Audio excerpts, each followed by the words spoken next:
vous emmène découvrir les coulisses du Salon du Bourget où nous allons rencontrer Bubu, c'est le pilote du Rafale Solo Display.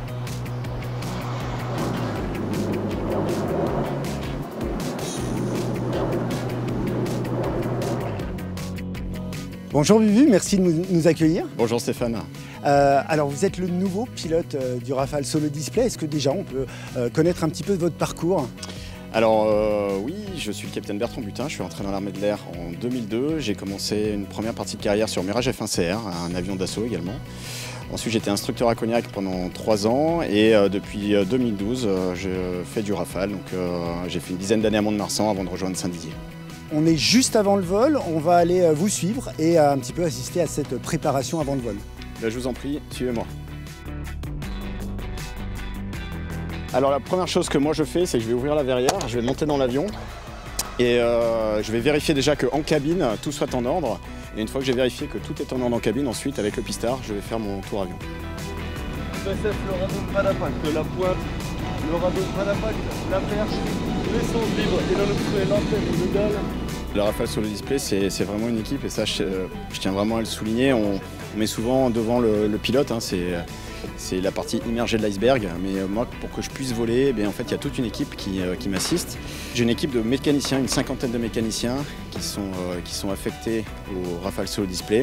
Donc ils ne viennent pas à 50 sur les meetings, mais c'est par équipe de 7-8 à chaque fois qui représentent toutes les spécialités qui permettent de mettre en œuvre le Rafale. Auparavant, vous avez fait des opérations extérieures, des missions. En quoi cette mission, cette aventure avec le Rafale Solo Display est différente?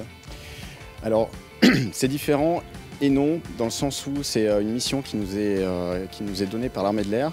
Donc nous, on le prend à notre niveau exactement comme n'importe quelle mission qu'on effectuerait.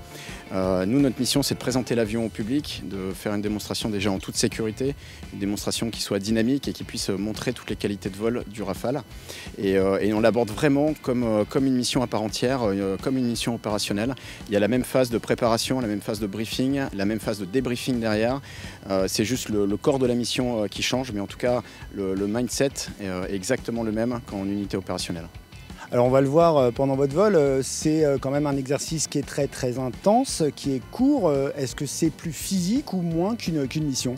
C'est beaucoup plus physique qu'une mission et c'est là où justement, à l'instar de tout ce que l'on fait en opérationnel, on a un entraînement pour réaliser ces missions. Et bien moi j'ai un entraînement spécifique pour réaliser cette démonstration. C'est un entraînement qui dure 6 mois, la partie hivernale, où j'ai un coach sportif, un coach en vol et je m'entraîne sur la démonstration pendant 6 mois.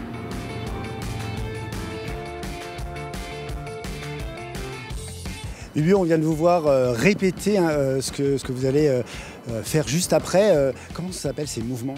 Alors on appelle ça la musique. C'est une sorte de préparation mentale, ce qui permet de mentaliser et de préactiver en fait, la mémoire à court terme pour la démo que je vais effectuer d'ici une quinzaine de minutes. Et c'est vraiment à partir de ce moment-là, on rentre dans une phase de concentration. Pour sa démo, il faut être vraiment à 100% de la concentration. On n'a pas le temps de réfléchir, donc il faut vraiment être complètement focus et déjà bien préparé physiquement et mentalement.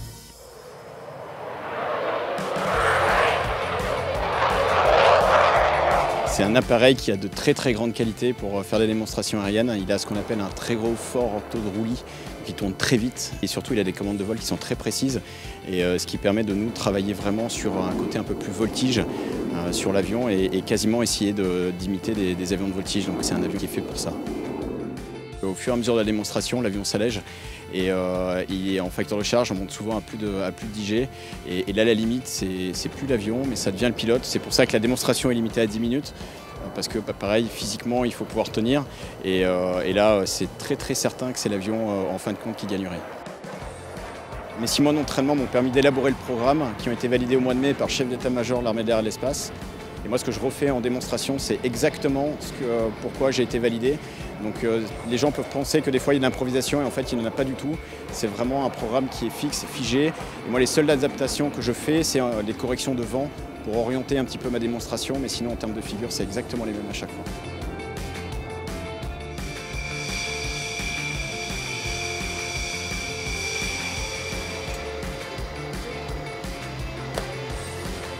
Ça s'est très bien passé aujourd'hui. Là on a une météo qui est magnifique.